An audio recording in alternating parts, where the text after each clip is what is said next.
അടിപൊളിയായിട്ട് പപ്പേനെ കാണില്ല. ഞാൻ പറഞ്ഞ രണ്ടുപേരാണ് ഡയറക്ടേഴ്സ്. അപ്പോൾ വിഷ്വലൈസേഷൻ ഒക്കെ അടിപൊളിയായിട്ട് വന്നിട്ടുണ്ട്.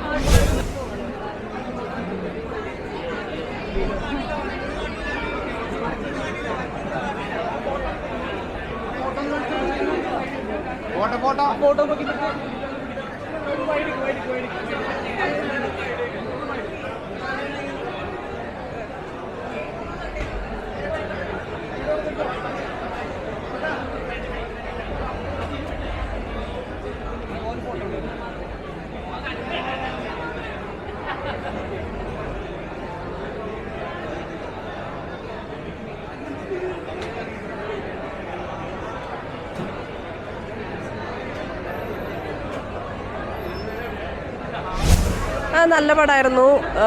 ഓൾമോസ്റ്റ് എല്ലാം നന്നായിട്ടുണ്ട്. ഡയറക്ഷൻ ആണെങ്കിലും ക്യാമറ ആണെങ്കിലും പാട്ടുകൾ, ഒരുപാട് പാട്ടുകളുണ്ട്, അതൊക്കെ നല്ല പാട്ടുകളായിരുന്നു. പിന്നെ അതിലൊരു വേഷം ചെയ്യാൻ പറ്റിയതിൽ സന്തോഷമുണ്ട്. പടം എല്ലാവരും നല്ലതെന്ന് പറയുന്നത്. മഴ മാറിയിരിക്കുന്ന അവസ്ഥയിൽ നമ്മുടെ പടത്തിന് ആൾ വന്നു, അത് തന്നെ വലിയ കാര്യം. അപ്പോൾ ഇനി ഗംഭീരമായിട്ട് തന്നെ റിവ്യൂ തരിക. Thank you. നമസ്കാരം, വിജയകൃഷ്ണനാണ്. കൂടൽ എന്ന് പറഞ്ഞ സിനിമ ഇന്ന് റിലീസായി. അപ്പോൾ പ്രേക്ഷകരുടെ കൂടെ ഇരുന്ന് പടം കാണാൻ പറ്റി. നിങ്ങളെല്ലാവരും പോയി പടം കാണണം, പ്രോത്സാഹിപ്പിക്കണം, വിജയിപ്പിക്കണം. Thank you.